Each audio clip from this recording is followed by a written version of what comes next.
ನಮಸ್ತೆ ಗೆಳೆಯರೆ. RCB salt ಮತ್ತು ವಿರಾಟ್ ಕೊಹ್ಲಿ ಅವರ ಅಮೋಘ ಬ್ಯಾಟಿಂಗ್ ನಿಂದ ರಾಜಸ್ಥಾನದ ಕೋಟೆಗೆ ನುಗ್ಗಿ ರಾಜಸ್ಥಾನ್ ರಾಯಲ್ಸ್ ಅನ್ನು 9 ವಿಕೆಟ್ಗಳಿಂದ ಸೋಲಿಸಿದೆ. ಇದರೊಂದಿಗೆ ಈ ಸೀಸನ್ ನಲ್ಲಿ ಆರ್ಸಿಬಿ ತಾನು ಆಡಿದ 6 ಪಂದ್ಯಗಳಲ್ಲಿ 4ನೇ ಗೆಲುವು ಸಾಧಿಸಿದೆ. ಆರ್ಆರ್ ನೀಡಿದ್ದ 174 ರನ್ಗಳನ್ನು ಚೇಸು ಮಾಡಲು ಬಂದ ಆರ್ಸಿಬಿ ಅಬ್ಬರದ ಆಟ ಆಡಿತ್ತು. ಸಾಲ್ಟ್ ಉಪ್ಪಿಗಿಂತ ರುಚಿ ಬೇರೆ ಇಲ್ಲ ಎಂಬಂತೆ ಬ್ಯಾಟ್ ಬೀಸಿದರು. ಆಲ್ ಬೌಲರ್ಗಳಿಗೆ ಬೌಂಡರಿ ಸಿಕ್ಸರ್ ಬಾರಿಸಿ ಅಬ್ಬರಿಸಿದರು. ಆರ್ಸಿಬಿ ಮೊದಲ ವಿಕೆಟ್ಗೆ 92 ರನ್ಗಳನ್ನು ಗಳಿಸಿತು. ಸಾಲ್ಟ್ ಕೇವಲ 28 ಬಾಲ್ನಲ್ಲಿ ಅರ್ಧಶತಕ ಸಿಡಿಸಿದರು. ಒಟ್ಟು 33 ಬಾಲ್ನಲ್ಲಿ 5 4 ಮತ್ತು 6 ಭರ್ಜರಿ ಸಿಕ್ಸರ್ಗಳನ್ನು ಚೆಚ್ಚಿ 65 ರನ್ ಗಳಿಸಿ ಔಟ್ ಆದರು. ಸಾಲ್ಟ್ ಔಟ್ ಆದ ನಂತರ ಜೊತೆಯಾದ ಕೊಹ್ಲಿ ಮತ್ತು ಪಡಿಕಲ್ 2ನೇ ವಿಕೆಟ್ಗೆ ಅಜೇಯ 83 ರನ್ ಗಳಿಸಿದರು. ಚೇಸಿಂಗ್ ನಲ್ಲಿ ಮತ್ತೊಮ್ಮೆ ಕೊಹ್ಲಿ ಬೊಂಬಾಟ್ ಬ್ಯಾಟಿಂಗ್ ಮಾಡಿದರು. 39 ಬಾಲ್ನಲ್ಲಿ ಕೊಹ್ಲಿ ಟಿ20 ಕ್ರಿಕೆಟ್ನಲ್ಲಿ ತಮ್ಮ 100ನೇ ಹಾಫ್ ಸೆಂಚುರಿಯನ್ನು ಬಾರಿಸಿದರು.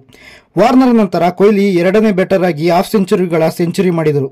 ಕೊಹ್ಲಿ 45 ಬಾಲ್ನಲ್ಲಿ 4 4 2 6 ಸಹಿತ 62 ರನ್ ಬಾರಿಸಿ ನಾಟ್ಔಟ್ ಆಗಿ ಉಳಿದರು. ವಿರಾಟ್ಗೆ ಸಾಥ್ ನೀಡಿದ ದೇವದತ್ ಪಡಿಕಲ್ 27 ಬಾಲ್ನಲ್ಲಿ 4 ಬೌಂಡರಿ 1 ಸಿಕ್ಸರ್ ಸಿಡಿಸಿ 40 ರನ್ ಗಳಿಸಿ ಅಜೇಯವಾಗುಳಿದರು. ಆರ್ಸಿಬಿ 17.3 ಓವರ್ನಲ್ಲಿ ಕೇವಲ 1 ವಿಕೆಟ್ ಕಳೆದುಕೊಂಡು 175 ರನ್ ಗಳಿಸಿ ಆರ್ಆರ್ ವಿರುದ್ಧ 9 ವಿಕೆಟ್ಗಳ ಭರ್ಜರಿ ವಿಜಯ ಪಡೆಯಿತು. ಇದರೊಂದಿಗೆ ಆರ್ಸಿಬಿ ಈ ಸೀಸನ್ ನಲ್ಲಿ 4ನೇ ಜಯ ಗಳಿಸಿತ್ತು.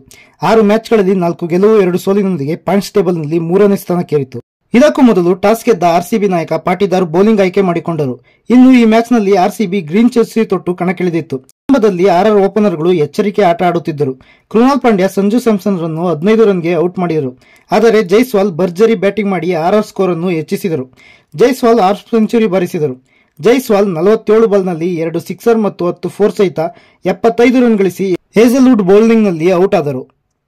ಆರ್ಆರ್ ಪರ ರಿಯಾನ್ ಪರಾಗ್ 30 ರನ್ ಗಳಿಸಿದರೆ ಕಡೆಯಲ್ಲಿ ಧ್ರುವ ಜುರೇಲ್ 35 ರನ್ ಬಾರಿಸಿದರು. ಆರ್ಆರ್ ಕೇವಲ 4 ವಿಕೆಟ್ ಕಳೆದುಕೊಂಡರೂ 173 ರನ್ ಮಾತ್ರ ಗಳಿಸಿತ್ತು.